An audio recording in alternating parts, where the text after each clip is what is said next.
Okay, who's your pick? Penn State. Wait, he's picking Penn State. You just tried to trap him. What is it? You got UCLA and USC from the same city. And if you go back over the last 30 years, how many of those years did UCLA have a better team than USC? Maybe 3 or 4 times? The Andrew Luck years. No, that was Stanford. Yeah. Other California school. I started watching college football when Stanford was good with Andrew Luck, so I thought that Stanford had always been good. And I learned very quickly that was not the case. John Elway was there. He never even made a bowl game because they were always like 3-4 wins. That was also probably 3 wins isn't going to do it even nowadays, but that was probably also a time when they had 10 bowl games instead of 47.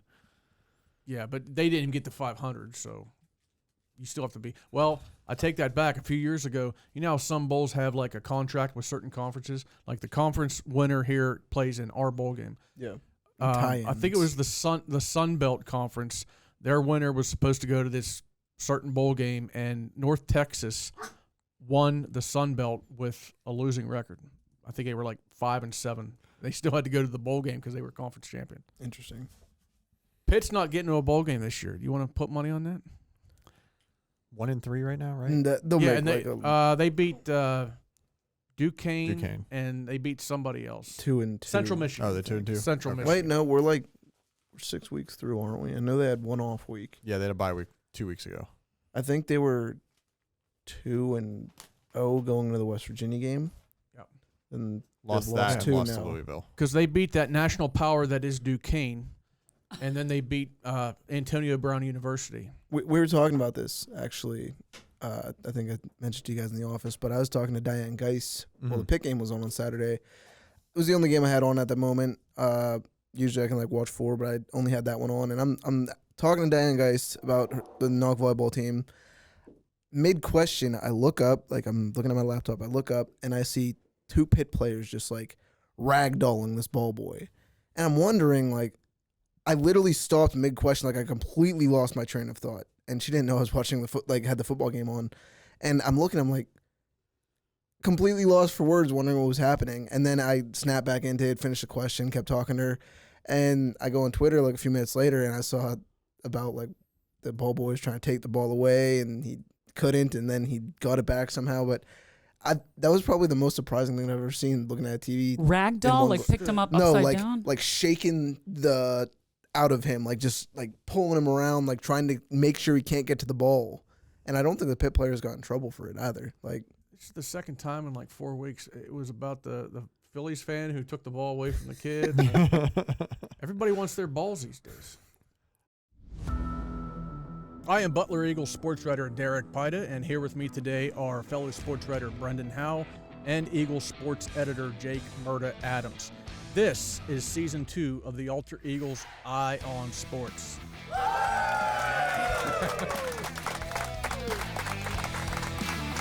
Brendan. I wish I had a camera on my face. I'm not editing any of this out because I don't have time to do it. Something in so Brendan's commentary there got me thinking, what is the most awkward situation or position you've been in having to do an interview? And I'll give you my example. In college, I was writing for the student newspaper. I'm expecting a call from a coach for a story that I'm working on at a certain point. And they call early. And not by that much, 10, 15 minutes early. They call a few minutes early, and I had just gotten out of the shower. So I'm in boxers. That's it.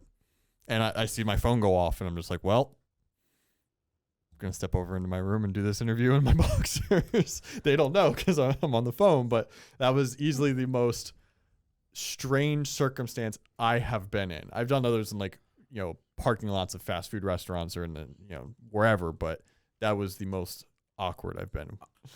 Before I worked here, even when I started working here, I had to have, when I would do an interview, everything had to be set. Cliff Notes version. Go. Okay, everything had to be set. I had to have my questions listed out. It had to be in a specific spot. And in college, I do it in the student center a lot. But I've come a long way where I don't think I've had any awkward interactions like that one. Definitely not. But now I'm a little more I can work with. Like today, Cecile Christie called me and I was driving. I was like, okay, I'll just talk now. Yeah. So, yeah. All right, so we had some news yesterday, and we're pulling off the rare Wednesday recording of this episode. Fox Chapel has released a proposal, the latest of like several that they and others have done over the last few years, proposing to realign the WPIAL in football more around more around competitive balance than around strictly your PIAA classification, 6A, 5A, 4A, etc. I got a chance to look through that a little bit more and see what the classifications would look like under this proposal, and preface this heavily with saying this is just on paper. There's no guarantee at all that this even gets close to being approved, much less gets approved. And even if it does get approved, it's in all likelihood something that would get changed in some way. Some of the teams might shift around. The proposal in some way might change. But we were talking about this in the office yesterday. And I wanted to bring it up today on the show. Is like, what are your guys' thoughts about, let's say that this was approved. Let's say that the plan was approved and you had, but the big thing for us locally that this means is Butler would be back in the WPIAL. It would be playing in a section under League 5, it's called, with Shaler, Fox Chapel, and some others, largely 5A schools. It would be a 5-team section. So what are your guys' thoughts on what the proposal was from what you saw, what you may have read from the story that I did talking with Bill Milan and Eric Christie, or anything in general, and just questions that you have about it, anything like that? I think it's when you go away from simply putting a team in a conference based on their classification, which is simple math, and you start going to, well, this team is going to play in this conference, not because of their class, but because of this is where their competitive balance is. There are so many variables that come into that. And the one I'm going to use right now, just because it's fresh in my memory, is, Jake, I don't know how much your wife Mallory has told you about Norwin football over the years. They have been horrible. Yeah. For the vast majority of They beat me. my team. I remember going to Norwin Connellsville games back in the early 90s when I was in junior high. Norwin, I don't know how many winning seasons they've had, but my point is, if you would have looked at them before this season and said, okay, they're a 6A school, but they're not good, let's put them in this region where they're playing a bunch of like struggling 4A, 5A schools, maybe some other 6A schools. But you look at them this year, they're really good. Yeah. So how do you place a team in this region or this division based on what they've recently done, when there could be some cases where they have like a really strong junior class, a really strong senior class, and they come back this year and they lost to North Allegheny by 3 points, and North Allegheny is really, really good. Yeah. So I think I understand they're trying to keep the interest up with football programs that are struggling. Fox Chapel's obviously one, Baldwin's another one. I just think there's a lot of snags that they could run into when you're trying to judge what a team has done in the recent past based on what they could be capable of in the near future, because you really don't know how many people would have picked Norwin to have. I think they got 5 wins. I feel like that's punishing a school for what ifs, though. Like, what if they're good for this 1 year out of 10, 15? Like, And I would rather them be in a conference where maybe they dominate 1 year, but they were thought not to.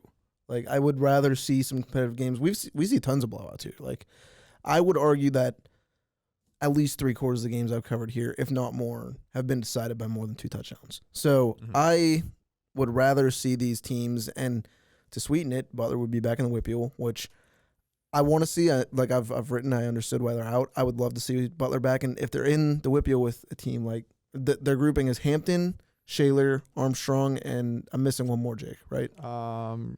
Yeah, give me Hampton, Shaler, Fox Chapel, Armstrong. And I had this wrong. It's League 3 they're under the proposal, That is not League 5. A completely winnable section for Butler.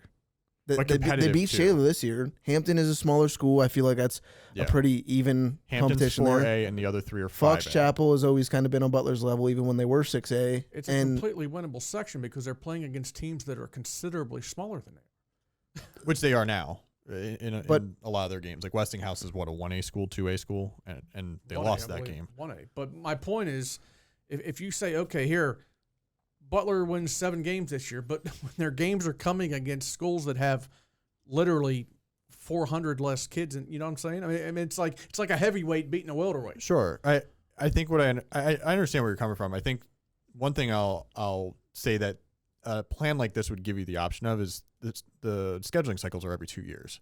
So if a team really starts to climb or really starts to fall, you can adjust. But who adjusts it? Is it the school that volunteers, okay, we're good now, we're going to move up, or do they wait for somebody outside? A little I bit think of if you leave it both. to that, then a team would stay in a smaller section so they could continue to dominate. I would guess it's up to WPIAL, and they would come up with some sort of formula or some sort of voting committee where they say, okay, this team is doing this well, let's bump them up. They did that with Aliquippa, and that's not even in a format like that. So part of the proposal, and I didn't get into like the nuts and bolts of it because again, it's too far from being reality yet to really dive in. But the proposal includes a scoring formula that if you beat a 6A team, it is worth 7 points. If you beat a 5A team, it's worth 6.5, and it scales down from there. I don't exactly know what all of it is. So effectively, beating a bigger school is worth more. So if you beat a bunch of, let's say you were Butler facing, let's say 3A schools, just to make the math even more dramatic. Butler facing a bunch of 3A schools and winning 9 of those 10 games, let's say, would not be worth nearly as much as Seneca Valley being in a 6A section and winning 5 of those games because they're waiting for the fact that the strength of schedule in theory is more. So like an example that I think I talked with you guys about this in the newsroom yesterday, where I come from with the Mid-Penn Conference in District 3 has something similar to this. They do, District 3 does its playoff formula or its playoff rankings based on a formula in all sports. The only exception being like the individual sports like cross country, golf, and stuff like that, where there's a little bit different formula for what teams get in and stuff. And I don't remember what it is off the top of my head, but in the team sports, none of it's based off of did you win your division or your section or your conference or anything like that. It's all based off of what is the quality of your wins and losses at the end of the year. And that includes non-conference wins and conference wins. In the case of the Mid-Penn Conference, they're divided into 4 or 5 divisions depending on the sport. And I just went and looked up what they have this year, which actually has changed quite a bit since I was in before. The Mid-Penn Commonwealth has traditionally been their 6A division, and it now has, I'm realizing this now, it's like 8 teams that are 6A. It used to be 6 or 7. But they also have Bishop McDevitt, which I don't know if you guys are familiar with Bishop McDevitt, but they're a Harrisburg area team. Yeah. Really good middle-sized school. They're, according to this, a 3A program based on PIAA, but they've been so successful at the state level over the last few years that with that PIAA competition formula, they're now playing at a 5A level.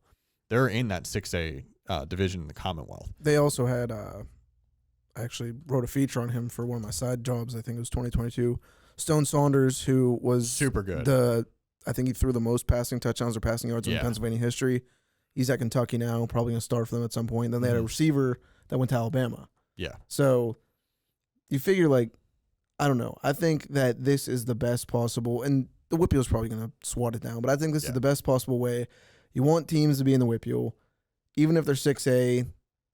Let them play a season that matters, or at least like the competition matters. If Butler doesn't have enough points to make the playoffs, or they get in the playoffs and they lose quickly, that season was still enjoyable for them because they were working towards something the entire season. Every game would mean something.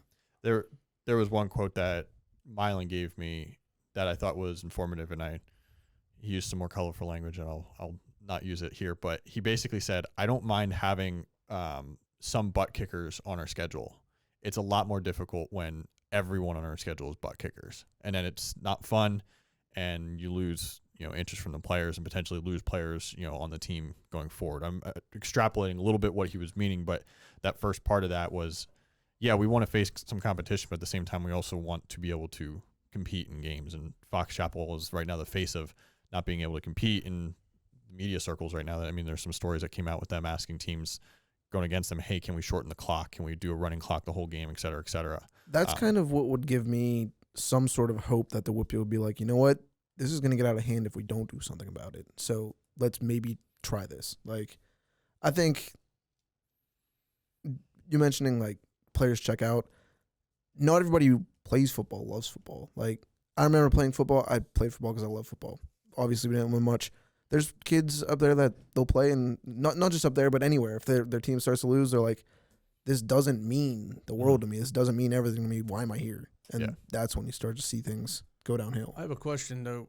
You said about, if a 4A school plays and beats a 6A school, that's worth so many points. Yeah. But we also know that even within 6A, there's you got 6A Central Catholic. So if you beat them, you're getting so many points. Are you getting the same amount of points for beating a really bad 6A school? That proposal said no. And I think that would be getting into like there'd be a lot of math committee type situations where you have to have people like vote on, well, I think that this team's better than this other team. Right. And as we get through, if it ever moved to this where it was this format got approved, when we get to this point in the season where we're kind of trying to look ahead to see, the playoff picture would be so muddled because we wouldn't know all the variables that are going to come into play saying, well, this team's going to go, this team's not. It's not simply looking at a conference right now and say, okay, they take the top four. Right now, this team's in fourth place. There would be a lot of variables leading up to the playoffs. We literally wouldn't know the playoff teams until they were announced, literally.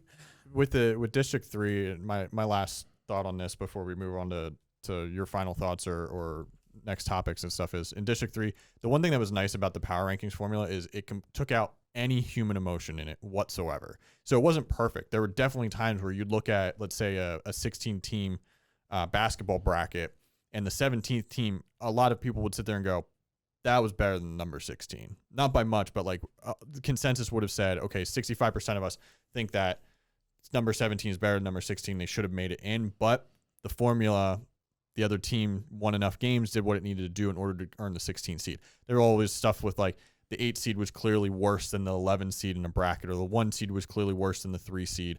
And it also District 3 didn't do a good job in a lot of people's opinions of avoiding interdivision first round matchups. So if you had an 8 versus 9 game and it was 2 teams in the same division that played each other earlier in the regular season, they wouldn't change it to try to avoid that and get like just unfamiliar opponents.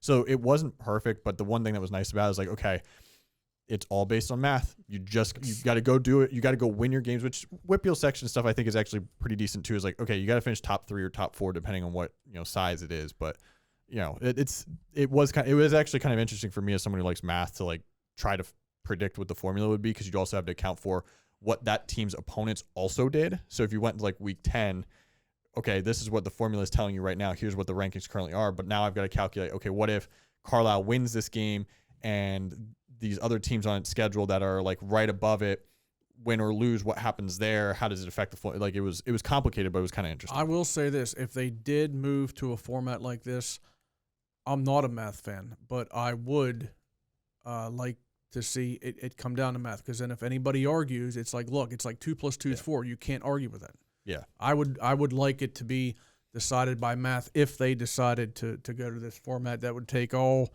and every 2 years, subjection out of it. And every 2 years you can adjust the alignments. Nothing says that this is static for 50 years. Anyway, Brennan, any final thoughts on that?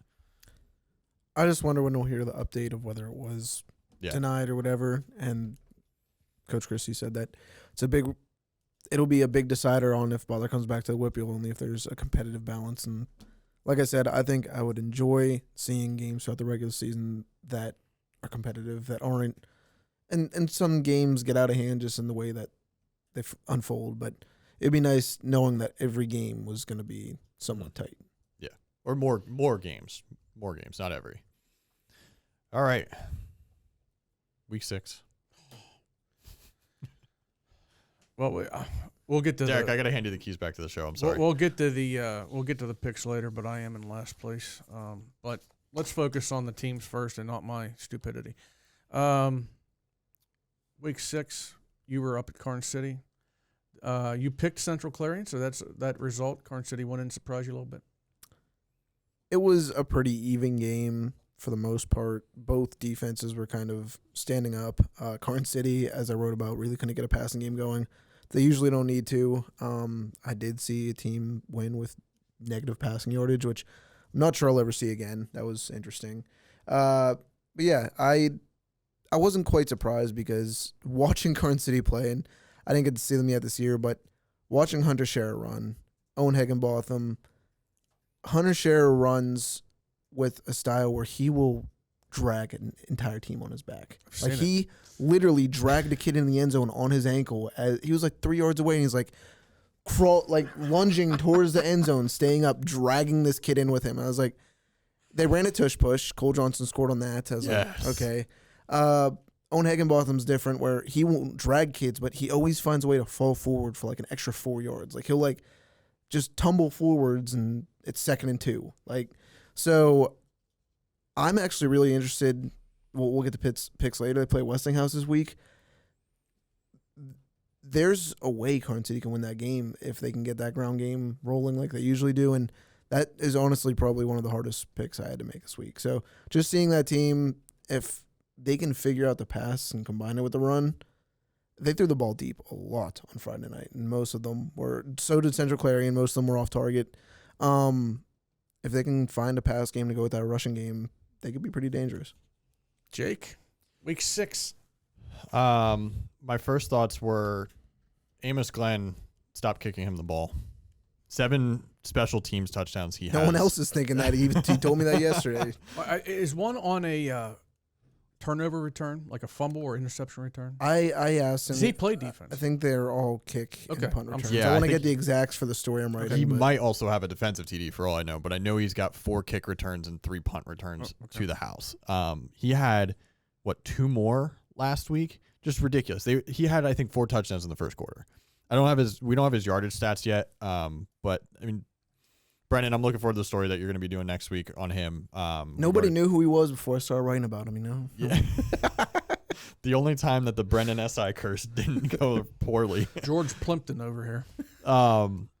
It was like a week of running backs, but also a week of not running backs. We have I'm going to pull up Logan Shade stats here in a little bit from North Catholic because I finally got those. But Amos Glenn has a big day just scoring. We don't know what his yardage is yet. Aiden Yoakum, 250-something yards, second straight week that he's cleared that bar. And the week before he had like 330 or whatever it was. Yeah, I mean, just really dominant performances by those two for teams that are, at this point, we already know they're really good. They're carrying the teams. I'm going to talk about 2 teams that I just can't not get a read on. First, starting with the game I covered last week, Slippery Rock, Harbor Creek. I know you guys took Harbor Creek. Congratulations. I took Slippery Rock. First drive of the game, took them like 6 plays. They go 78, 79 yards, score a touchdown, up 7-0. Then for the next like 7 drives that they had was, I think they gained like a total of like 100 yards in 7 drives. Finally, they come back in the fourth quarter, drive 60 yards for a touchdown to score, but at that point it cut it to a 1-score lead, but they still ended up losing 20-14. So it's like you see this potential for Slippery Rock, just like a few weeks ago when I covered them against Grove City. They were up 20-7 at halftime. They just can't sustain offensively.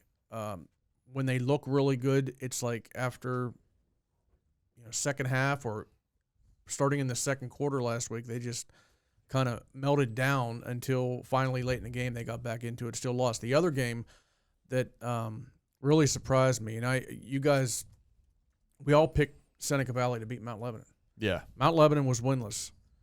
Mount Lebanon was averaging 7.5 points a game, and they beat Seneca Valley 41-20. Mount Lebanon scored more points in that game than they had all season up to that point.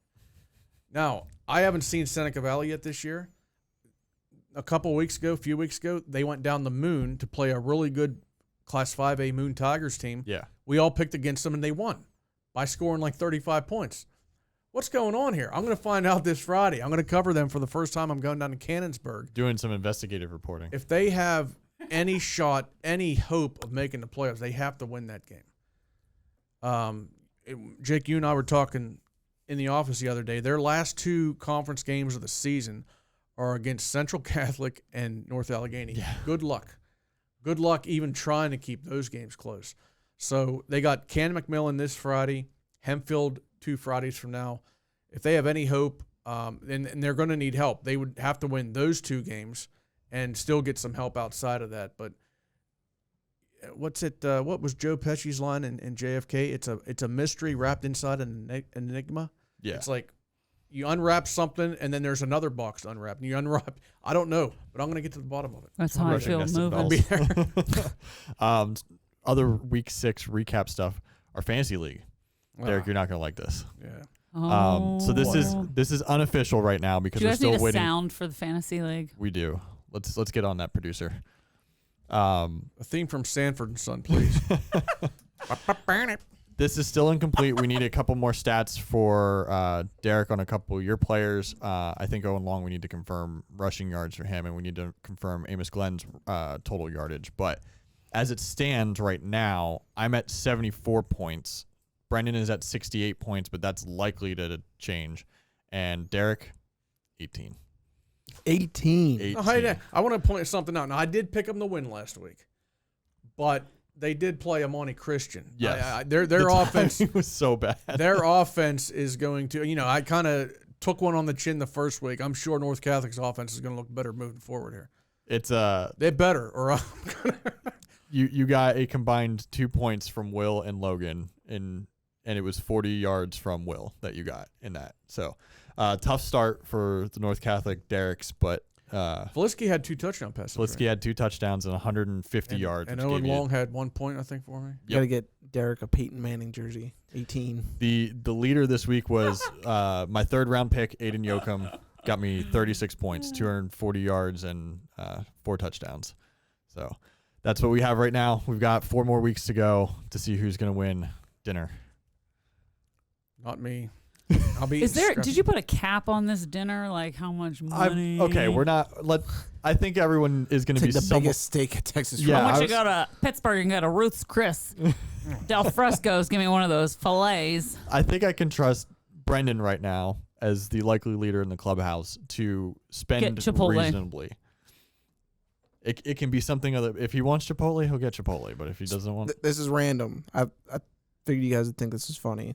One, Amos Glenn told me he likes going to Chipotle yesterday when I talked to him. I told him how many Chipotle points I had, and his jaw dropped. Then I gave him a hack of he gets a burrito, and I told him you get extra rice in a bowl, double protein, and a side tortilla, and you get more than what's in the burrito for the same price. And I was watching a video or listening to a video on YouTube yesterday. You guys know how Bear Bryant got his nickname? I don't actually. He wrestled a bear at at a county fair. What? For $1, which accounting for inflation, and this is how they term this in this video, $18, the price of an extra protein Chipotle bowl. And I got to thinking, would I fight a bear for a Chipotle bowl? I'm not going to say no. Yeah, That's like you wouldn't get to enjoy it because you'd be dead. Did you ever see that movie? You did the 50 men versus a gorilla question. Did you see the movie with so Leonardo good. DiCaprio where he's literally mauled by a bear? What's that called? The Revenant or the Revenant? I never Revenant. finished that movie. Listen, I need to watch that. That terrified me. Brennan, you're looking for dinner. If you wrestled a bear, you would be his dinner. If it's like a What's on the baby menu today? bear. Oh, no, It's a bear. we're talking Have a you seen big their grizzly claws, bear. though? Have you seen their claws? like Their that claws are big. like... Speaking of movies, Mallory and I watched the Lord of the Rings trilogy over the weekend, the extended edition, which is like 13 and a half plus hours, I think it is. It's crazy. This is the second time we've done this, and she remembered almost none of it from 5 years ago. I love those movies. I really love those movies. That was random. Can do that. I like it. Okay. I like your style. Let's recap last week as far as the picks go. Mo and Curly went 8-2. I went. Who's Mo? Which one's Mo? I'm gonna say which. Mo. That's Mo and that's Curly. I would have Yeah. gone the other way. Okay. Well, we're all three. Either way. They went 8-2. I went 7-3. So Brennan and Jake are now tied for the lead with 49 and 14 records. I'm the caboose, bringing up the rear at 47 and 16. I saw some of your picks this week. They didn't affect my picks, but you're swinging for the fences with a few. You're powering up. If you hit those over the fence, you get back in it. If not, you're falling behind. Baseball references on wild card. I want to. Are you talk about. There's only two I think we're different on, right? Yeah, but they're two. Slippery Rock, Conneaut. Okay, Conneaut's got 5 wins. You know their 5 wins have come against teams with like a combined like 6 wins. I'm not changing my pick. I'm not asking you to change your pick. I'm not, but it's not like it. I'm picking. It's not like I'm picking Summit Academy to beat North Allegheny here. That would be. You can't just, and Jake knows this because he's done it. You can't just look at a team's record. Sometimes you got to dig a little bit deeper and say, okay, who have they beaten? I've done both. I've done surface level and not surface I level. dug a little bit deeper on Central Clarion last week and I still lost. So let's go. We're going to start off with Butler's home game against University from Morgantown, West Virginia. Do the Tornado get to 5 wins this week, Brendan? I think that they do not. The Hawks have a dangerous passing game. When I covered Butler last time, they had 4 interceptions. I don't think that they'll quite have that defensive output this week. I think that University will win by touchdown 28-21. Jake? Butler's going to need to watch out for, and they're going to be familiar with this name, receiver, defensive back Hayden George. He debuted last year at cornerback. I think he moved from safety early in the season. In the game against Butler last year, had 2 interceptions. He's got 3 this year. Butler's not going to air this ball out a ton, obviously, with Nico Begetta and Mark Clems running the ball pretty effectively, but this is a guy that they are aware of, and on offense, he's no slouch either. He's already got 500 yards receiving. Because of him, but also because of the rest of that roster, I'm picking University to win this one, 38-27, and a long road trip for them. Butler has had trouble stopping the run this year, particularly in losses to Hollidaysburg and Westinghouse. This week, I think it's the passing game that is their defense's biggest test, and I don't think they're going to have enough to stop University. I'm taking Butler to lose by a score of 35-16. All right, is this your game? I'm going to Butler. Will be you're going to Butler. Yeah. Okay, Will Pitt's going to be down at the Mars Athletic Complex to take in Mars against Knock. Jake, we're going to go to you first on this one. Knock winless, Mars 1 loss. On paper, Mars is definitely the better team. Is that how it's going to play out on the field? Yeah, I think this one's going to get ugly pretty quick. I think the biggest thing I'm going to be watching for is if my third-round pick's going to be going for another 200-yard game. Aiden Yoakum's got 2 in a row, as I mentioned earlier. Can he make it 3? Mars is going to win this one 49-7. Brennan? I put this one pretty simply. Mars is trending as the top team in Class 4A. Knock, it's definitely not. So I will go Mars here, 49-6. Too many playmakers on both sides of the ball for Mars. Gabe Hine at receiver, of course, Aiden Yoakum at running back. They got Zach Dennell on the defensive side of the ball, Ethan Krasinski. Just too many players for Knock to worry about and for them to contend with. So I'm taking Mars in this one, 40-8. All right. I wish I was going to Ridgeway on Friday, but a little bit too long of a road trip, I guess. Montauk's playing up at Ridgeway. Warriors, 2 wins so far this season after coming off of a winless 2024. Brendan, is win 3 in the cards for Montauk this week? These 2 teams have a common opponent in Union AC Valley. I think that Ridgeway gave the Falcon Knights a tougher opponent. I think that Montauk suffers another loss here. They've made some progress, but I will take Ridgeway 38-7 here. Jake. Montauk is for losing. So I did the math. They've lost the last 2 games by combined 162-15. It feels like those games have been closer when I'm kind of watching them on streams and stuff like that. They're trying to stay in it as much as possible. The Ridgeway is just going to be too much in this one. I have them winning 41-13. You said that Brendan, Ridgeway gave Union AC Valley obviously a tougher game. They just beat Union AC. Did Montauk? Was it 40-0? Yes. Okay, and 2 weeks ago, Union AC Valley survived up at Ridgeway by a final score 13-9. I can't get those 2 scores out of my head, and that's going up against the same team, obviously. So I think Montauk is going to fall this week. The Elkers are going to pull out a 37-14 win. All right, North Catholic coming off their first loss of the season. They lost to Amani Christian last week. Hosting Central Valley down at Stonefield. Brendan, do the Trojans get back on track?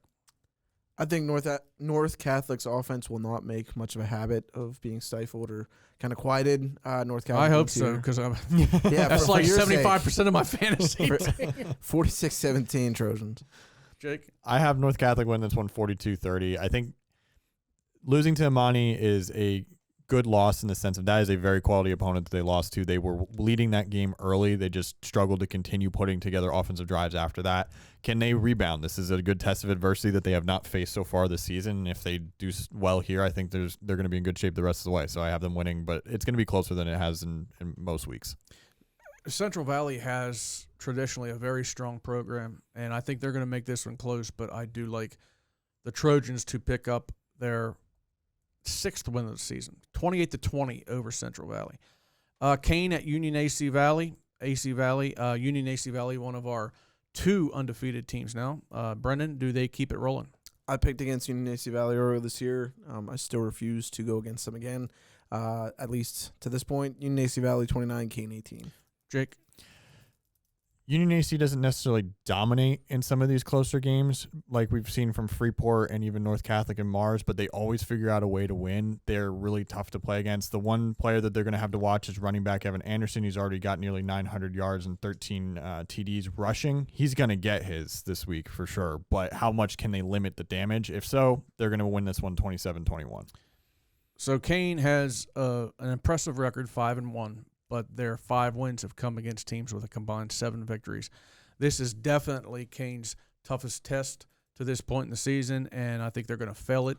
Union AC Valley 30, Kane 15. Derek, what does the sign say going into Kane after you come out of Allegheny National Forest? Isn't it like a jewel in the forest or something like that? Yeah. Is that what it says? Yeah, something like that. Yeah.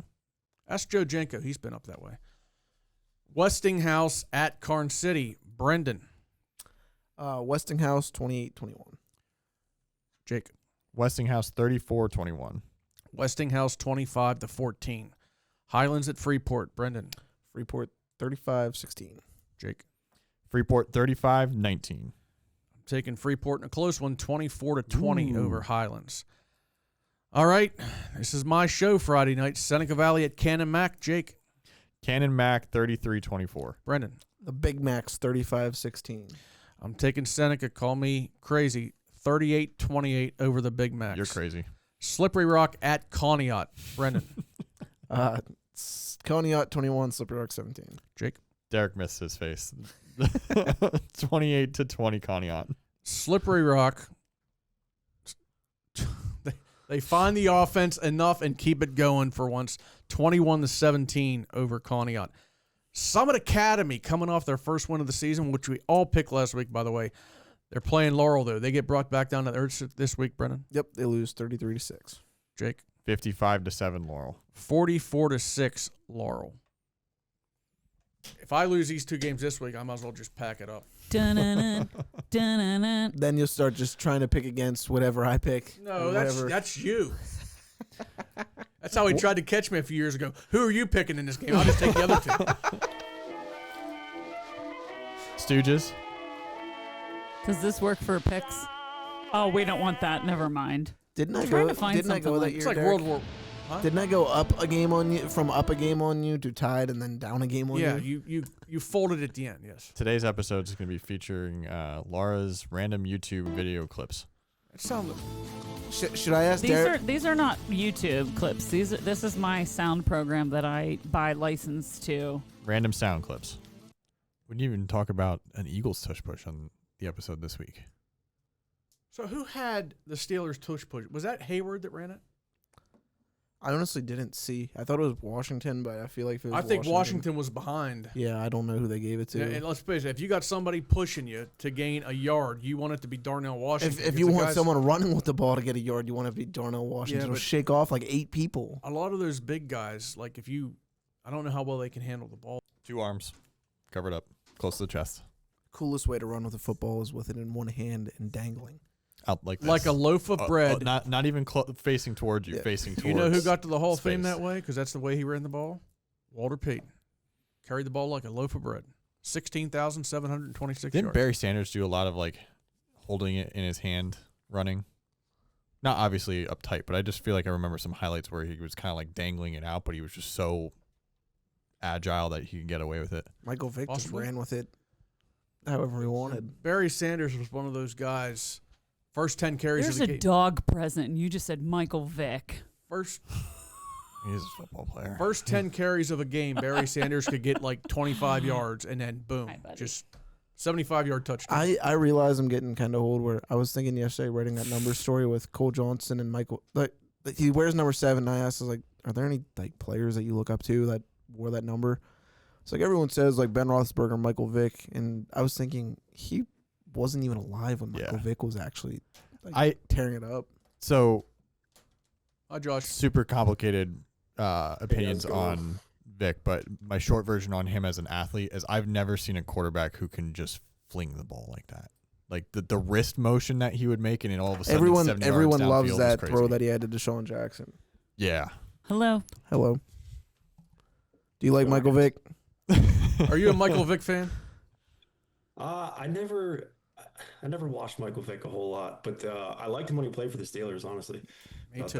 That was the end of his career. Me but, too. There's a dog present in this room right now, and he's really upset. I had multiple pit bulls growing up, and not a fan of Michael Vick in a lot of ways. Are the but best. They're great I dogs. love them.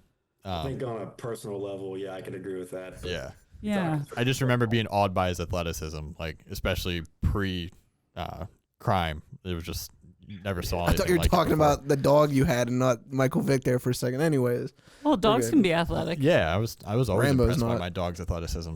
Hi, hello. he just got dropped into the middle of a conversation. Yeah, Yeah. he's He's like, what's happening? He's like, what did I agree to do here? Am I supposed to be here? Are we ready? Yeah. Are we That's good? all right. I don't know. Are you? Yeah. This week, our guest for the Ion Sports podcast is 2015 Mars High graduate and former star running back for the Planets, Josh Schultheis. During his football career with the Planets, Josh tallied 3,679 yards and 54 touchdowns. He was named All-Conference and All-State and won the Butler Eagle scoring trophy in 2013 with 132 points. Josh, thank you for joining us. Welcome to the show. Yeah, thanks for having me.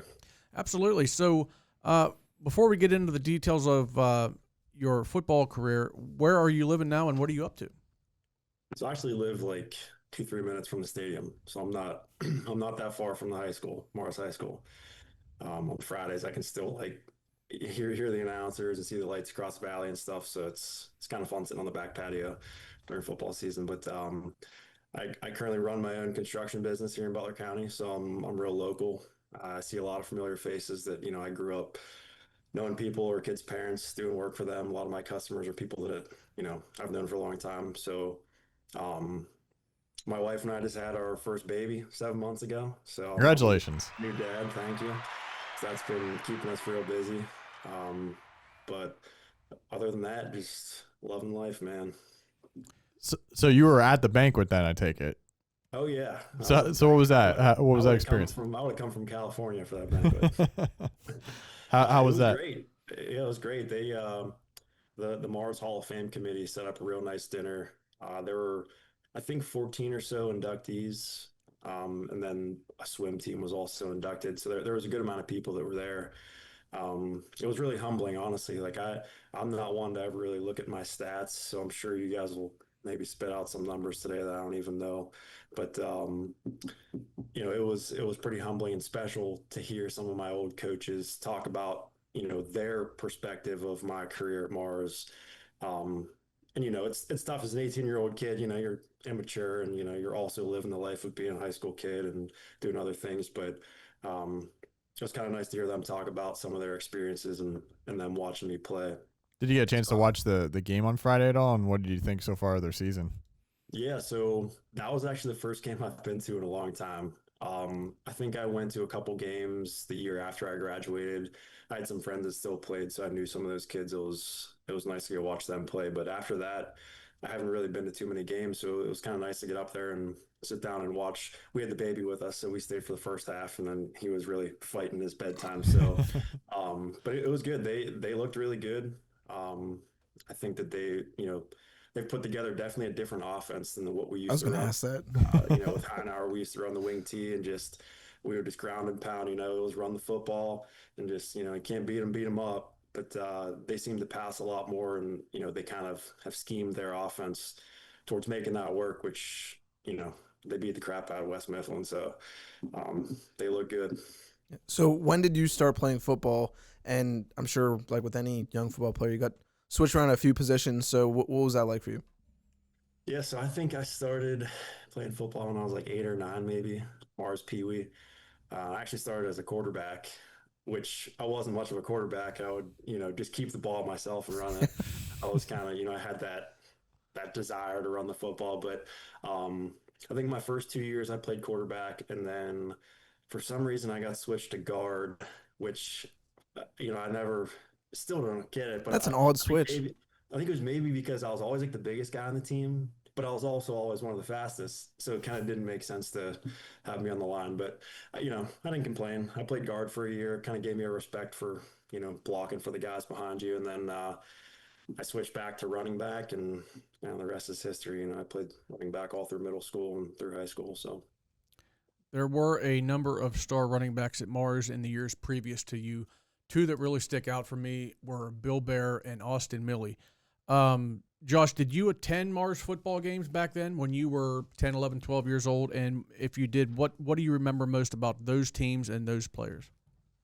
yeah, I definitely went to a lot of football games growing up. Probably wasn't until I was a little bit older, closer to like middle school age, that I started to pay a lot more attention to the games. But I definitely remember those two names, Bill Bear and Austin Mealy. And at the time, I didn't know them personally, but I really looked up to them. When you go to the game and you're that young, and you're hearing their name on the loudspeaker, you're seeing them carrying the ball into the end zone.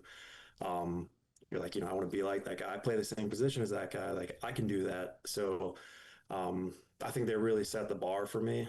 Those are definitely two names that, you know, I'm glad you picked those two names. They really were the guys that, set the path for me. And I think now that I'm older, I've obviously known those guys, and when I run into them, it's nice to catch up. And they're both great guys. But I think I remember most, them just running the ball. It was still Heinauer's offense and all those same coaches that were there when I was there, and that was their bread and butter. If they couldn't run the ball, we're in trouble. And I think Mars always did a good job of making sure that our run game was, really dialed in, because that was our go-to. Josh, you mentioned just a bit ago that you always seem to be like the biggest kid on the youth teams growing up. You were one of the bigger kids. I looked up Mars's roster from 2011, which was your freshman year, and you were listed at 5'10", 190 pounds. That's pretty big for a freshman. That year, you ended up rushing for 269 yards and a couple touchdowns. Was there any part of the varsity game that you felt you weren't ready for, or was it a case of, I can compete with these guys, bring it on? So I guess it was a little bit of both. I mean, I'd be lying to you if I told you I wasn't nervous. I think, if I remember correctly, I think my first start as a freshman was in a playoff game. We had, one of our wingbacks get hurt, and we had to readjust our offense. And I'd played special teams all year, and filled in running back here and there, but um, it felt like every single person on the other side of the ball was staring at me. Everybody in the huddle was staring at me. It felt like everybody in the stands was staring right at me. It was like this like laser beam through me. And I remember thinking, I don't want to let anybody down. They're taking a chance on me as a freshman, and I knew that was a big deal. So I don't know that I can say I felt fully prepared. Like, I wasn't overconfident going in, but I had a lot of support from, the older kids, which, I got to know a lot better as you play with them. When you're not on the starting roster and you're not out there on the field, it's a little bit harder to build relationships with guys. But, once you're out there, it was, they made sure the focus was on making sure I felt confident, and, that they had my back. So that made a big difference. I think that really set the precedence for me going into my sophomore year, having that confidence, having a little bit of that experience. And I also came into my sophomore year 25 pounds of muscle heavier, and I shaved a lot of time off my 40. So I think, if anything, that just really boosted me into over preparing to be ready for that lead role my sophomore year. So everyone talks about like a welcome to the NFL or welcome to college. Did you have a welcome to varsity moment that you can remember where like you noticed that the game was faster or tougher or anything like that? I did, but it wasn't a game time experience. We had a guard. His name was Austin Bitzer, and he was a mountain of a guy. I mean, he was a grown man in high school, and I remember having to block him in practice, and it was like he just manhandled me, and I'm like, if every guy I go up against on Friday night is going to be like this, like, man, I got something to do because he was a big guy, and that was my like, all right, this isn't Pee Wee football anymore. You're not the most dominant physically guy on the field all the time anymore. There's kids that are, bigger than you, stronger than you. It's time to figure out how to outplay them rather than to out physical them sometimes. And that's an aspect of the game that, not a lot of people pick up, but it's something I had to learn to, to get through. But obviously, my size did help me out. I don't think that I was a small running back. I'm not saying that. I was 6'1" or 6 foot, 200 some pounds going into my sophomore year. So that helped a lot, especially with you get some momentum, you run into a guy, you fall forward 3 yards guaranteed as long as you're going fast enough. So, But in comparison, I was 4'11" and a half going into my sophomore year of high school. yeah, I can't relate to what this is like. I think my 8th grade year, I was probably about the same. I was like 5'10", like 180 or 190, and I was wrestling up to heavyweight as an 8th grader, and I pinned like 30 kids, I think, in wrestling my 8th grade year. And my dad described it as like watching a lion pounce on a mouse. He's like, it's just terrible. He's like, you're out there just beating these kids up. You're just so much more physical than them. So I was that mouse. yeah. I didn't break 190 pounds until I think sophomore year of college. I'll let you know when I do. Is that when Chipotle opened? I had good genes on my side, I guess. I can thank the family for that one. Josh, you had 1,687 yards as a sophomore, 1,645 as a junior. Is there a game that during that 2-year stretch that is your favorite or the one that's most memorable? I'd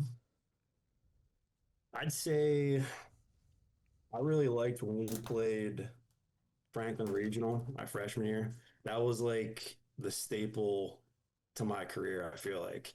That was also my first game as like, this guy's the starter, like, let's see what he can do. But that really just kind of set the precedence for like, this is my run style. Like, I like to run off tackle, and if there's a linebacker there in the way, I don't care. Like, I'm going to hit you. I'm not scared of you. And the defense kind of had to deal with that. I wasn't always the fastest guy. There was, at any given point, probably 8 other guys on the field that can outrun me. But with that physical downhill running, it was easy to gain 10 yards at a time. My goal was to give our offense another 4 sets of downs. I wasn't always looking for the big play.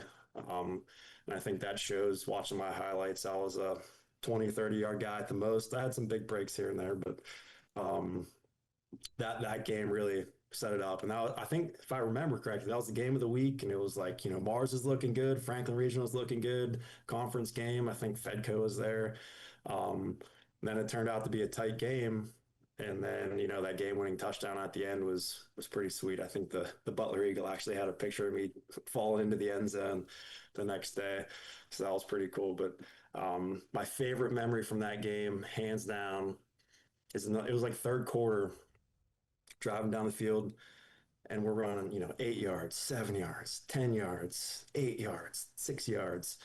The defense just couldn't stop us, and their coach is on the other sideline screaming, they're giving the ball to 38. They're giving the ball to 30. It was like, we aren't changing what we're doing.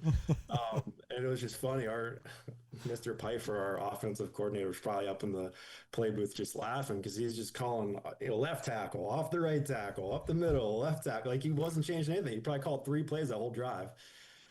But that was, yeah. Until they can prove you they can stop you, then you're just going to keep doing it. Right, yeah. But if it ain't broke, don't fix it. So, Bill Bear's school record for career rushing yards at Mars is 4,702. And Josh, you entered your senior year 1,102 yards shy of that. And I remember myself and the other sports guys here at the time, we all said, look, I mean, barring injury, there's no way Josh doesn't end his career as Mars's all-time rushing leader. And unfortunately, it was not to be. First game of 2014, your senior year, you're playing at Indiana, and I wasn't there to cover the game, but I know how it turned out. Can you walk us through exactly your perspective from that? yeah. So I feel like I've relived this like a million times. But so that game, we started out strong. came out. I think the first play from scrimmage, I ran like 50 or 60 yards down the field and got pushed out of bounds. Then, 2, 3 plays later, we scored a touchdown. Then I remember our first defensive drive, come out, we got a 3-and-out, good stop, got back on offense thinking, let's get rolling, put another touchdown, 7 points on the board, and let's beat these guys up. Like, it's looking good for us. We started that second drive. We might have run 1 or 2 plays beforehand, but we ran a play off the right tackle. And I got through the line of scrimmage, and then I think I met up with either a deep linebacker or maybe a safety or something. And then, a pile kind of formed, and someone was tackling me around my ankles. And, at some point, someone else dove in, and there was someone on the other side of my leg, and the pile just kind of flopped over. And that was when it wasn't like a crack or like a real, crazy experience, but I felt something in my ankle, and it, hurt pretty bad. And then, I tried putting weight on it, and it was like, iffy, but it felt at first like I might be able to shake it off. And then by the time I got to the sideline, cooled down a little bit, I couldn't put weight on it. So our trainer was taking a look, and he was thinking, you either have a high ankle sprain, or, you might have a broken bone. We're not really sure. He's like, I can't tell without x-rays. So, we think you should go to the hospital and get it checked out. And that was, to me, the first moment when he said, you should go get x-rays, was like, yeah, I'm probably not gonna, this is probably it. Cause I could tell just by when putting weight on it, it was that I was unable to do that much with that leg at the time, that I was, that was my come to Jesus moment. Like, this probably isn't going to be good. And that was kind of it. We ended up losing that game, unfortunately. But that was my last play. So what was the injury? What was diagnosed? I broke my fibula. So Okay. I did have a high ankle sprain. That was part of it. It was, so my tibia rolled off my ankle, so I had some torn ligaments in there, and then I had a crack up my fibula, which is a smaller bone on your leg, and the bone actually took, I don't know, 4 weeks to heal or so. It was the ligaments in my ankle that took 12 or so weeks. If it weren't for the torn ligaments, I could have done physical therapy, had a healed bone in a couple weeks, and I might have been able to play, the last 2 games of the season and into the playoffs.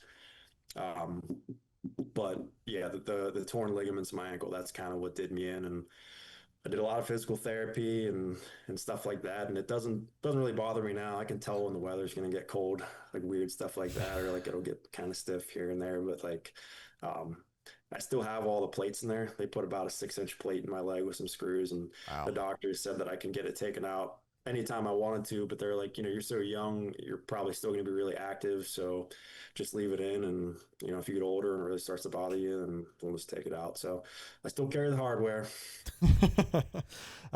It's been quite a few years now. With the benefit of hindsight, what do you remember of just going through your senior year not being able to contribute? What was it? Did not getting the record matter to you? Did not being able to just play? Did watching your team have to win and lose without you? What was it that was the most challenging?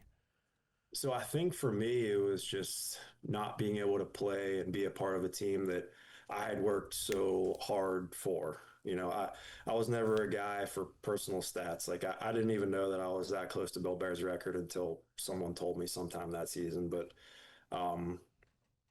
for me, it was, I liked to go out and win with my friends. To me, that was worth its weight in gold, to go out there and you're playing with the kids that you've played with since you were 8. You're all, really good friends, and it just feels good to go out there and jive and, put together a good game and win. That was something that I really missed, the competitive part of it. And it was difficult to be on the sideline and, watch all your friends go out there and be a part of that team. It kind of made you feel alienated, made you feel like you weren't part of the team, which was not the case at all. I had a lot of good support, all my coaches, friends, and teammates and stuff. They always, I still went to all the wing nights, all the spaghetti dinners. Like, I was definitely a part of the team, but, there's something in the back of your head that just made you feel, not fully quite there. And that was really difficult for me, especially being 18, when you have something like that taken away from you. It really makes you kind of learn a lot Yeah. really quick. And I think that, I've used that as motivation throughout my life, almost as, everything that I do or try to accomplish, that success is full success, and overachieving is like almost, you know, the only way that I go into things, because I've had something like that taken away from me. I trained 365 days a year for football in high school. Like I ate, slept, and breathed football. It was all I could do to not think about it. And then, when season starts, it was 24/7. So it was a really big part of my young adult life, and it taught me a lot of other things other than just how to play football too. You learn how to really grow up being a part of a team, and how to be responsible, and other people count on you and stuff like that. So it was definitely, it had an impact on me for sure. And I use it as, like I said, fuel to the fire now, sometimes still. And, you know, it is what it is. So I've grown a lot. So with that, like, what was the situation going into that season in terms of your future? Like, what were you thinking in terms of maybe college, or and after you get injured, are you still entertaining offers, or are you still in contact with those colleges at that point? Yeah. So I had a little bit of Division I interest, but mostly on the defensive side of the ball. I don't recall any Division I schools that really wanted me to play running back. But as a middle linebacker, I was kind of the perfect fit for that, the size and kind of structure of a middle linebacker. But a lot of those Division I offers just kind of disappeared as soon as I broke my leg. Coaches that I had talked to, for months at a time, just kind of ghosted me, which is fine, whatever. I mean, I could never be a college recruiter to, you know, make empty promises to kids in high school. To me, that'd be the worst job in the world. But there were a lot of Division II schools that then kind of picked up. I talked to Slippery Rock and IUP in Indiana, and Clemson, but I think Slippery Rock had the most interest, and they were closer to home. I really liked them. Austin had gone there. I'd heard good things, and my only gripe was, if I was going to play in college, I had to get some financial help. I didn't have anybody that was going to help me go through college, and I wanted a degree. For me, I wanted the 4-year degree. I wanted the education, and I was going to use football as a tool to get there. And if I couldn't use football as a tool to get there, I was going to go work 30, 40 hours a week, and, still go to school or pay for school. So Slippery Rock got me all set up, and, they told me they're going to, we can get you scholarship money, and we can help you out. I'm thinking, okay, this is great. I never saw anything on paper, but, I had my cleat size picked out, everything for training camp, like ready to go. A week before, they called me up and they're like, hey, Josh, just want to let you know, like, we can't give you scholarship money, but we really want you to play for us, and, we can get you money next year. And to me, instantly, my first thought was, you've now lied to me twice. You told me you can give me money my freshman year just to get me to come to camp and get set up, and now you're pushing it off a year. What makes me want to believe you? And that was kind of the moment that I decided, like, this isn't going to work out for me. I wanted ultimately, like I said, a degree. I wanted my education, and for me to do that, I had to be able to pay for it. So I told them, thanks, but no thanks, and I appreciate everything they did for me. But I ended up not playing in college. Um, but I didn't not entertain things after I broke my leg. I still was, had the door open to potentially play somewhere, and it just, the way the cookie crumbled, it didn't work out. So Scott Heinauer and Scott Playfer, two coaches you played for. They were there for forever. I mean, Heinauer's staff, I mean, those guys were there for decades. Do you have any interesting stories involving those guys? Oh, I mean, I guess where do I start? I liked my entire coaching staff, going through the high school.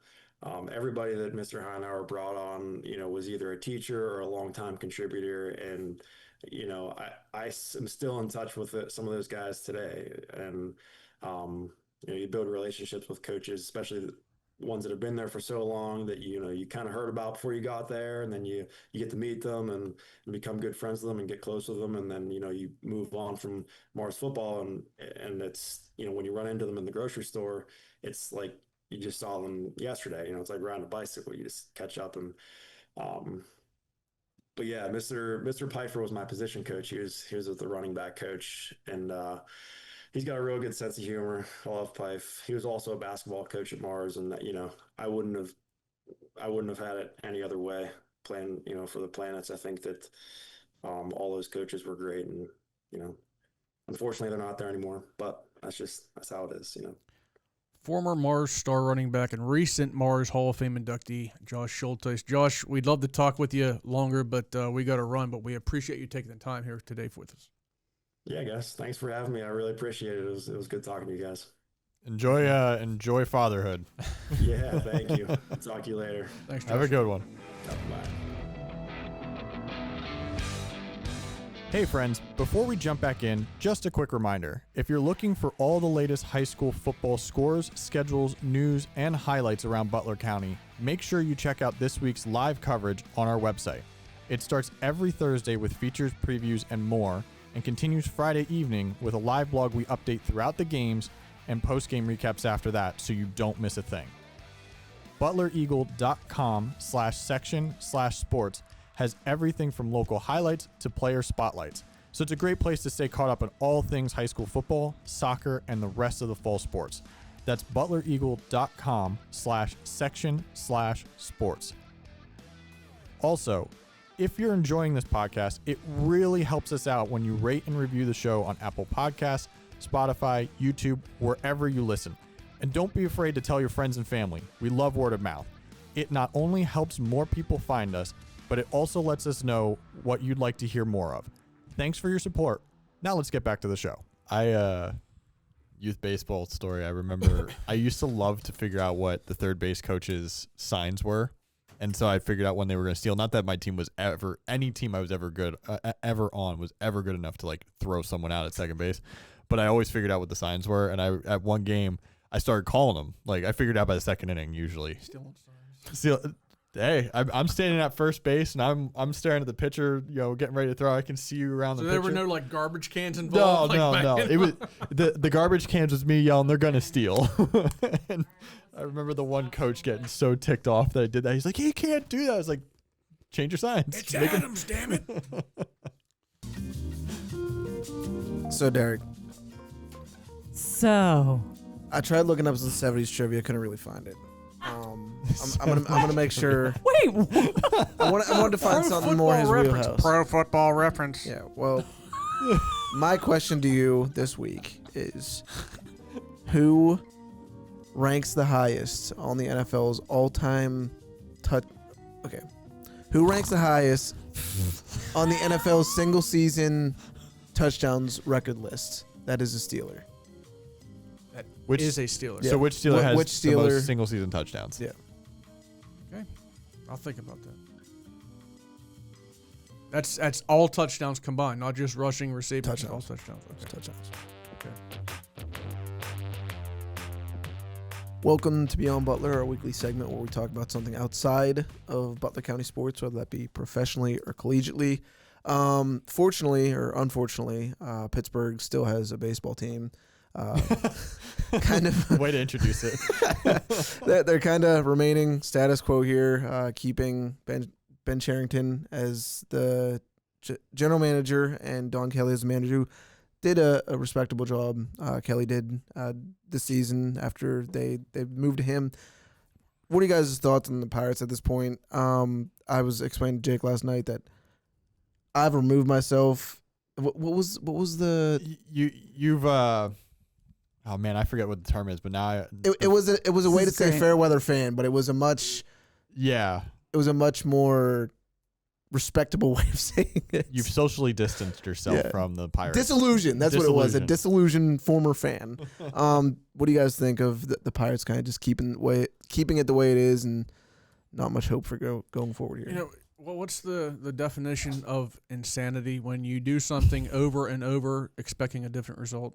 I don't know. I just, at one point, Brian Hayes was part of the future, the 5-year plan. Paul Skeens is going to be, he's going to be gone in a few years. It's like every time they do bring in a player and he becomes good or he's great right off the bat, like Paul Skeens, he's not long from Pittsburgh. You know that. Laura's dog is allergic to this topic. Yeah, Bear's like, this is nonsense. The Pirates are nonsense. I was to a point in 2010, 2011 when I told myself I'm never going to see the Pirates make the playoffs again. And then they jumped up and made the playoffs 3 straight years. But you need to tell yourself right now you're never going to see them win a World Series again. And maybe next year we might be talking here. Moving forward, I don't see anything changing. So is it the Don Kelly part of it or the Ben Cherington part of it for you guys? For me, I mean, Don Kelly with the team he had was 6 games under 500. Yeah. He was actually like, what was it, 12 games over 500 at home? Yeah, they were really good at home and like historically bad on the road. So I guess, I mean, to answer your question, I don't put any blame on Don Kelly. I mean, he took over a shipwreck. So I mean, between the two, I'd have to go with Cherington. There's no Jolly Roger to raise in this franchise. Yeah, I don't think it's underwater. I just think it's an overall, like, one of the players anonymously said that they laugh at their team behind closed doors, which is, wow. Like, that's not a quote you want to hear from a player playing for your team. You don't know who it is. It could be Paul Skeens. It could be Tommy Pham. If it's Paul Skeens, it's deserved. Yeah.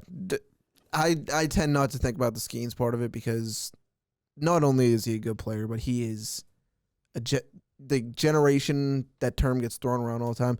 He might be the best pitcher through 2 seasons in his MLB career of anybody ever, and they're just wasting that away. A generational talent. Yeah, generational talent. Multi-generational talent.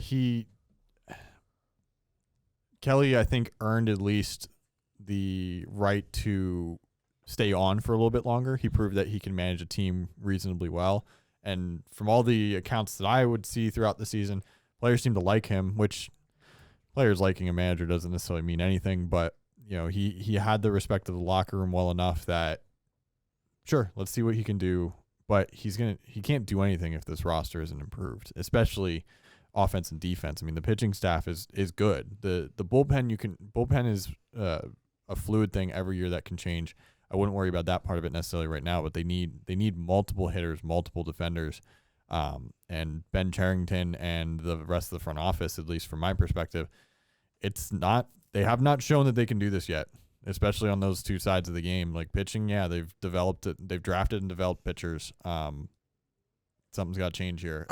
I think it shows something that Ben Cherington was there announcing the hire or announcing the extension, but we don't know what the deals of the details of the extension are or anything. But Cherington being the one, the face of that move, tells me he's probably still back. Or do we go one step higher? Is it sell Bob the Nutting? team? Bob Nutting. Sell the team. I mean, I think what the Pirates are doing, and I'll close us off here. What the Pirates are doing, if we compare it to our business, is they're trying to run a sports section without writing stories. They just want to, not the worst metaphor. be around. So not the best, not the worst, but the Pirates aren't the best or the worst either. So. That's our Bucko review. Very in depth for the rest of 2025. Hope springs eternal unless you're a Pirates fan. It's what is it always like 137 days or whatever to pitchers and catchers report is the joke. We saw John the other night. I said, so you're out from your sentence of having to watch the Pirates. Anyways, you got it, Derek. Who leads the Steelers in single season touchdowns all time? Yeah. Like, who had the most touchdowns of any Steelers player in one season ever? I got 2 guys in mind here. Which way do I go? Which way do I go? Bear says you can do it. Barry Foster. Antonio Brown. That was my second guess. So Who was Willie it? Parker, 2006. He had 16 touchdowns. Really?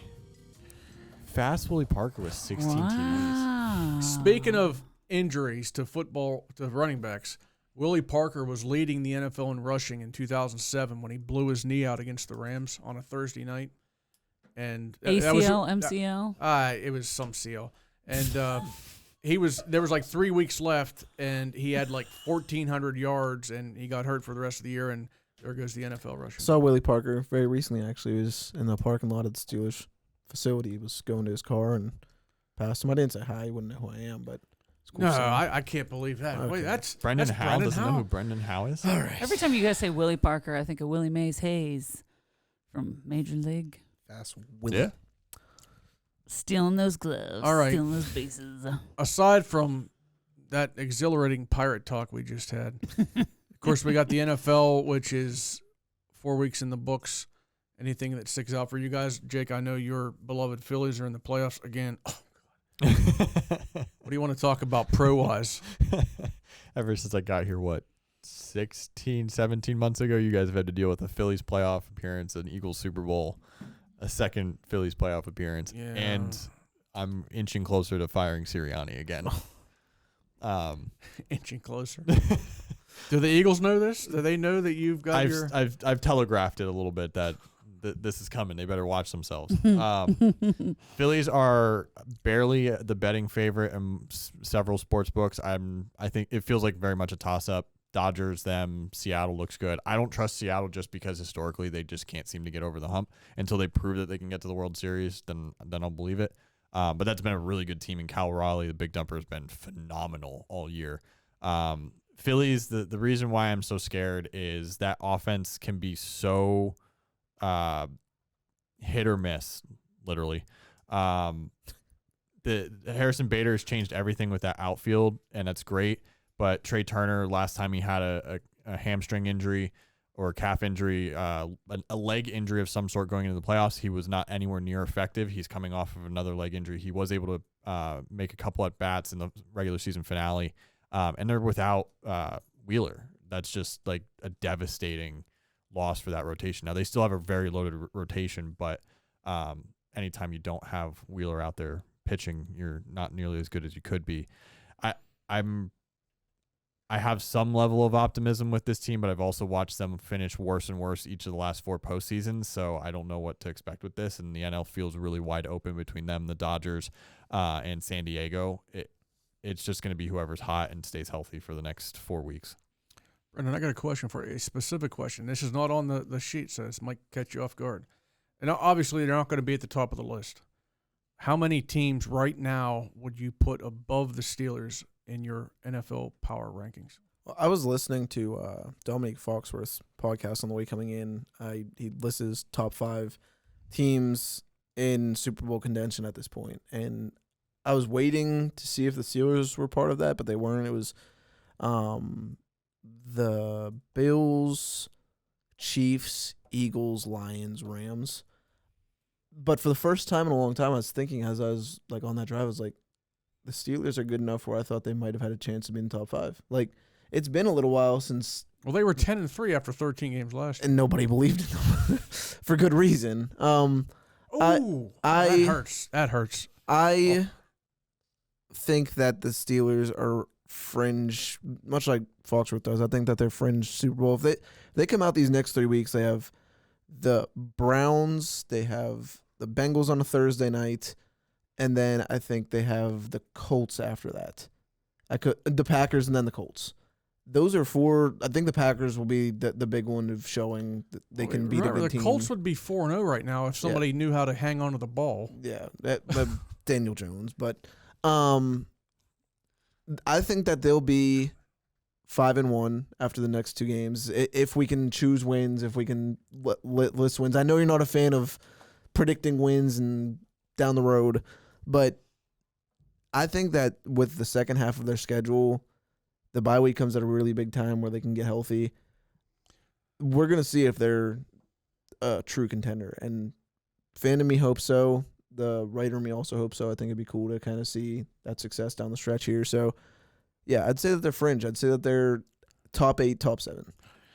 Right now, it just seems like the national attention on the Steelers division is 90% of it's focused on Baltimore because Lamar Jackson's hurt. Their defense is They're atrocious. 1-3. Everybody's focusing on the defects of Baltimore, and nobody's focusing on the Steelers, who are 3-1. But here's the thing: I'm okay with that. There's also the injuries. I'm totally with the okay with that. Steelers. If they were talking about the Steelers, we'd be talking about Ramsey, which I think we could talk the celebration where he may believe his hamstring's hurt, and then his hamstring actually gets hurt. It's like a little bit of, I don't know if you want to call it karma there, but Jake knows this as a fan of a team that just won the Super Bowl last year. As long as people are talking about your team in February, that's what counts. It is true. That's That's true. I don't care what kind. I mean, I watch the Steelers. I don't care if they're getting the headlines at all. I really don't care. I think the thing for me is if the Steelers made the Super Bowl this year, I would be eligible to cover the Super Bowl. So I think that'd be pretty cool. That's Where part is of, the bowl this year? I think San Francisco, right? Yeah. So How about Steelers Eagles? my Keystone battle On the West Coast. Oh yeah, it's like why just play at Penn State? Neutral site played at Penn State. I mean, hey, part of being a good team is sometimes getting luck within your division, and you've got Joe Burrow out for the year, if not most of the year. Lamar Jackson's gonna miss a couple weeks. I don't see any reason why they bring Burrow back. If they're like, I think they're 2-2 right now. If say they're like 2-10 by the time he's healthy, why even put him back out there? Just wait until next season. That probably would be the call if they're not in it. Let's say. So you're saying after 12 weeks, that's when you think he might be ready. It's mid-December. He might. Okay, let's say they're 6-6. You got to bring him back. And you put him back, Yeah. because you're still somewhat in the chase there, but then that might open up. If you sit Joe Burrow the rest of the year, Jamar Chase might not want to play either. You know what doesn't matter with that, with whether he comes back or not? The $5 bet that I put on him having like 3,900 yards this season. That went out the window. Bet? I don't bet very much, but How much you win if you hit that? It was like 15. Now you could fight a bear and get $18. So there you go. I know somebody that lost $300 on the Illinois-Indiana game 2 weekends ago. I'm also looking very bad on $300 my Jalen Hurts 3,200 yards passing and AJ Brown 1,200 yards receiving bets. Oh, he had what, 7 yards receiving this past game? God. We're not gonna talk about it. Whole 7. He's like a snail. He's like, I'll get there eventually. No completions in the second half. One final thing here about the NFL, I want you guys to kind of did you see the video of Tyreek Hill going off on the cart, like thrilled that he was hurt? Like Mike McDaniel, and I wrote like an opinion piece for this for one of my side jobs late last night. Mike McDaniel said he was trying to stay upbeat for the team. It's all about the team with him. When they're talking all training camp, like he needs to gain trust with his teammates, he literally, you can see him mouth that he's going, yes, like going off the field. He's so happy. And then someone got a video of him in the ambulance and he's smiling from ear to ear. Like who dislocates their knee, tears an ACL, MCL, and is smiling about it? Like, I don't know if I'll go that far with him being. No one's excited to be injured, but you can hate playing for a team that much. Here's the thing. I will say this though. Also, if that's your attitude with getting injured, there's no way you can be putting in 100% effort before that. There's no way. Yeah, it's literally part of being an athlete. I mean, I blew one of my knees out. So you also blew a knee out, and I've had two. You were going pro. I've had 2 knee surgeries, and a year later, I rode my bike cross country. And people were like, "Wow, how are you gonna do?" I was like, "Cause my legs work now, so I'm gonna keep using them." No, for real just though. Showed us up. I don't want to make a joke out of that. That hearing Josh talk about that, like I couldn't straighten my leg. I wish we could have talked to Josh longer about like the I effects. squatted once, couldn't stand. We're having 2 conversations. I'm here. sorry. We are. Yeah, I'm sorry. I wish we could have talked to Josh. I wish we could have talked. talked to Josh longer about like the mental toll that takes, and kind of. I wanted to ask if he's accepted, like, or if he would have gone back and changed anything. Which you don't know. He has a successful construction company now. If he doesn't get hurt, he might not be in the situation he is now. So, you know, Life in a vacuum where you can make a decision again 15 years ago, but it wouldn't affect where you are now. That's what in a vacuum means. But obviously you can't do that. I mean, if someone would have went back like 10 years ago and told me you can be good at football, but you're not going to be good at writing, I'd probably be like, nah, no thanks. Yeah, but how far would that good have taken you? Yeah. Maybe Clarion Tech. Would you even have believed them though? Like that's the thing, you know. Do you believe someone if they came to you and they're like, "I see your future"? Maybe. I'll answer that question next week after I think about it. Yeah. I don't know. Jake will answer that question after next week him comes back and talks to him right now. Well, why don't you send him an email and see if he can talk to you more about it, you know, post interview? I think it'd be cool to write features like that, but yeah. Well, that's I the just boss's pointed at decision him. there. I just pointed at him. So yeah. I mean, I'm not saying do it because that's not my decision. Your decision right now is how you're gonna remove Bear from your legs. Well, he was walking around, and I was like, his name is Bear. Yeah, I'm gonna fight the bear. Yeah. Now is that the bear you're fighting? That's the end of the show right there. I'm gonna fight the bear. That was his name when I adopted him. We'll see you next week. Come on. Pay that $18.